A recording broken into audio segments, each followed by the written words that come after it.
Hi guys, welcome back to Alamat, where we translate and narrate Philippine myths, urban legends, and horror stories to share with the world. Our tale for this week is about an experience that our author had when his grandfather died. This tale is called Grandfather's Funeral by Rick Fragg. It took me 10 years to understand and put together the series of events that happened that day. Though I remember it vividly, it was, after all, the funeral of my grandfather Frank. I loved him dearly. He and I were close.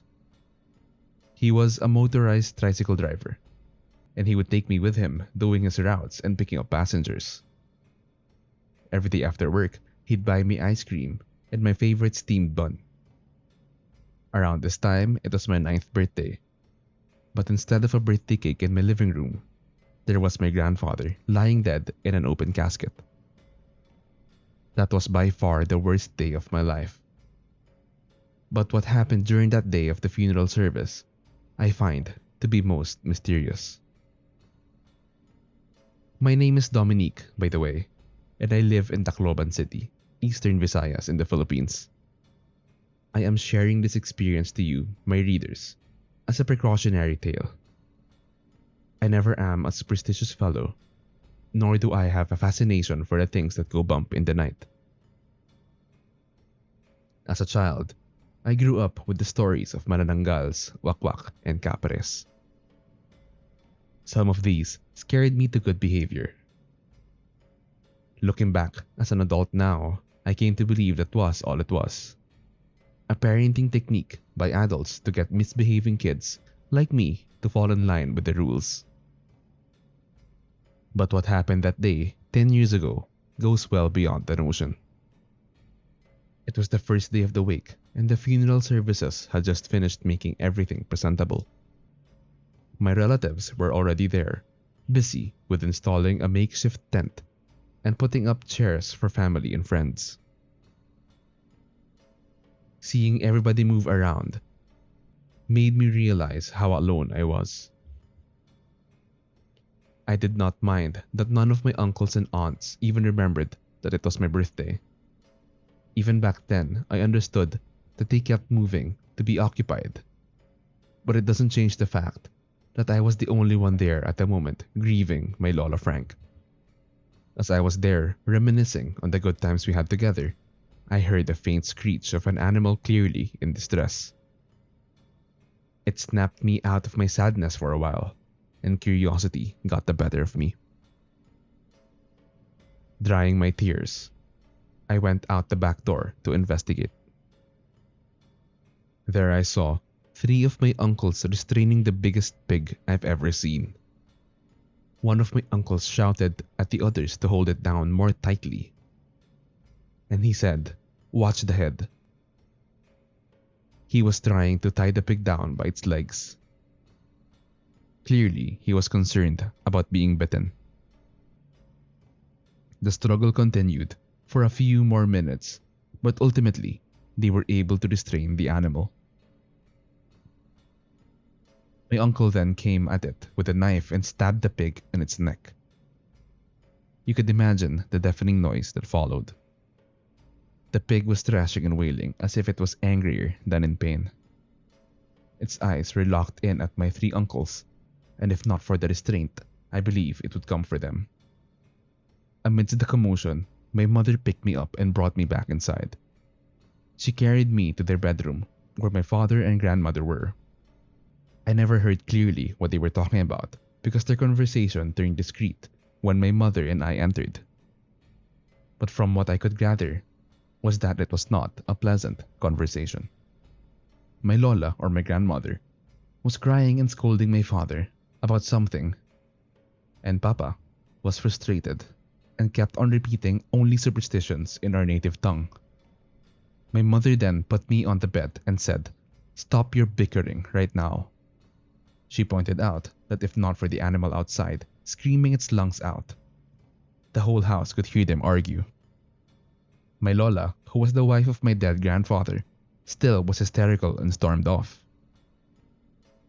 One thing she said that really stuck to my memory She said, "I will not eat it. I will not eat your father."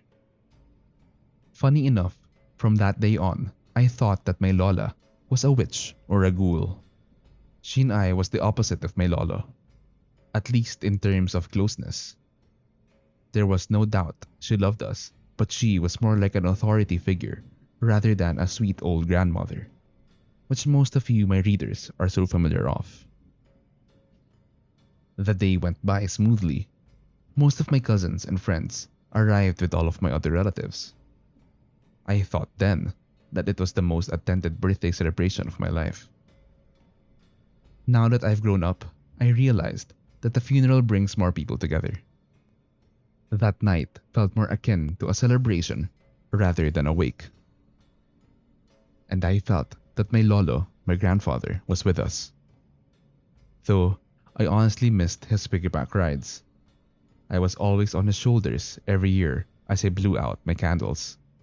But this year, my father took over for him. My mother then gave me a slice of my birthday cake and a chunk of pork caldereta on top of a cup of rice and potatoes. It was so good that the butchering of the pig I witnessed earlier never crossed my mind. Everybody was happy and enjoying the meal. It was all so festive. Then I saw my grandmother, who had a face of disgust that even a 9-year-old boy can clearly identify. We locked eyes and she realized that I saw her making that face. She tried to smile and walked to me and gave me a big hug. She then kissed me on the cheeks and with a tear in her eyes, greeted me a very happy birthday.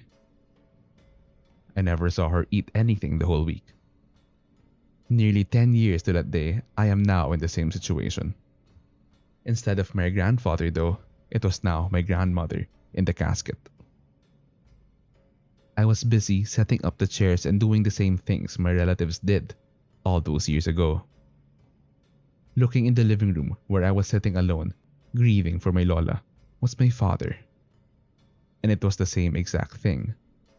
We were all so busy and he was there, now alone. I know how he felt, so I stopped what I was doing and came to console him. He then told me why this time he won't butcher a pig. That was the reason they argued all those years back. She warned me that a malevolent spirit or an encanto would switch the dead bodies. In this case, the pig and my grandfather. It would then cast a spell that everybody at the wake will never see the switch, even if it's in front of them, until the last day of the funeral, when the body was returned to the earth. My father never believed it, until the last day of the funeral came. Behind teary eyes, my father told me, "Son, I was the last person who had a glimpse of what was inside the casket. It was not your grandpa. It wasn't even human." I felt sick to my stomach, but I had to ask him, "Pa, if it wasn't Lolo in there, what did we eat?"